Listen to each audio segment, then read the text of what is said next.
Iran to North Korea, China to Venezuela. The Trump administration is facing some major foreign policy challenges on a number of fronts.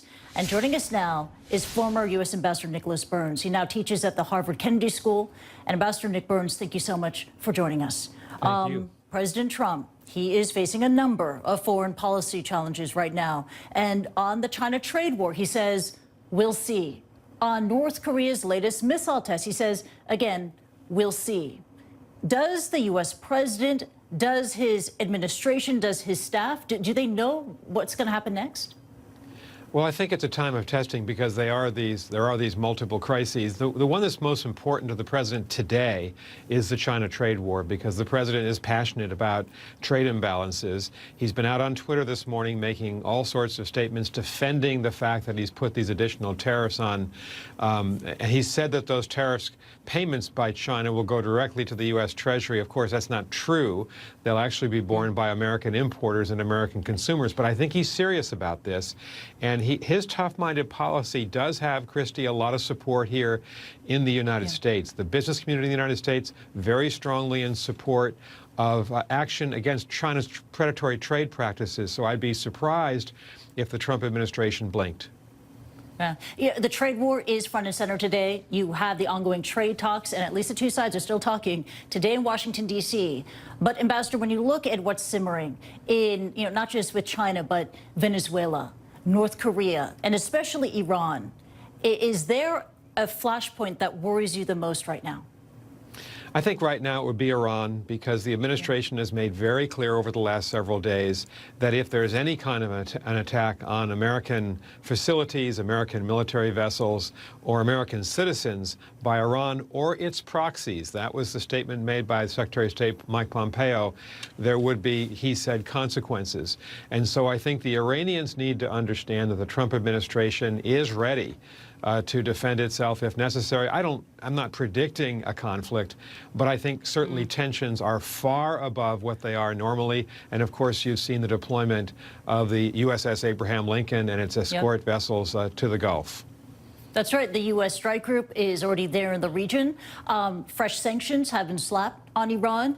Tensions are very high right now with Iran. So what's the off-ramp here? How can we de-escalate the tension in regards to Iran in a way that President Trump would actually accept and carry out?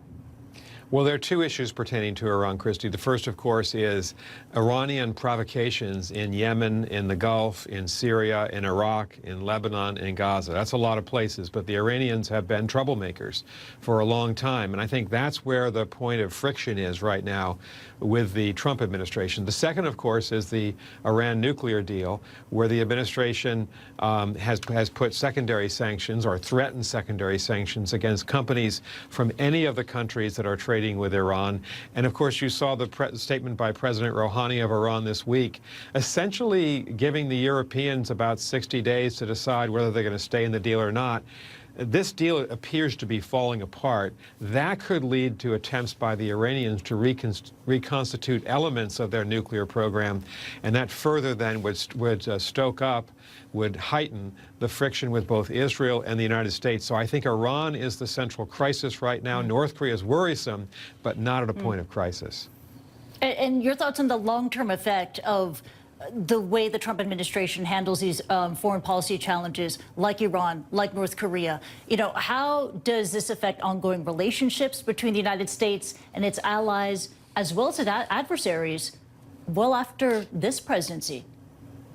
Well, that's right. And I think on North Korea, the administration's policy clearly hasn't worked.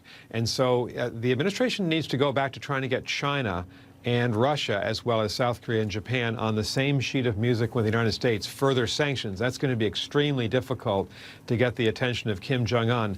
I think the consequences are more serious on Iran because the administration has essentially picked a fight with France, Germany, and the United Kingdom, as well as Russia and China, the other countries that negotiated the Iran nuclear deal back in 2015. And I think the consequence here is the administration is not building alliances and coalitions that can support it. A lot of these moves by the Trump administration are unilateral, not likely to succeed unless you build these coalitions, and it's not apparent to me that they're doing that right now. The moves by the Trump administration are unilateral. And highly unpredictable. You know, your thoughts on the level of danger right now? Because right now, under President Trump, and when it's almost impossible to predict his next move, to predict American foreign policy, does that lead to more extreme global instability? I think it makes it more difficult for other governments, adversarial governments like the North Koreans, for instance, to read the president and understand him. There may be an advantage to the United States in that. I think the more worrisome sign here is that there have been many instances in the last week where the president's Secretary of State, Mike Pompeo, or John Bolton, the National Security Advisor, have taken a tough line on Venezuela, accusing the Russians of meddling, and then the president gives President Putin a break, saying he's not meddling at all in Venezuela. So there's an inconsistency at the very top of the American government between the president on the one hand and his advisors on the other. That's not effective. That you can get into trouble and you can miscommunicate with the rest of the world if you don't speak with one voice from Washington, and there isn't one voice speaking from Washington on these issues.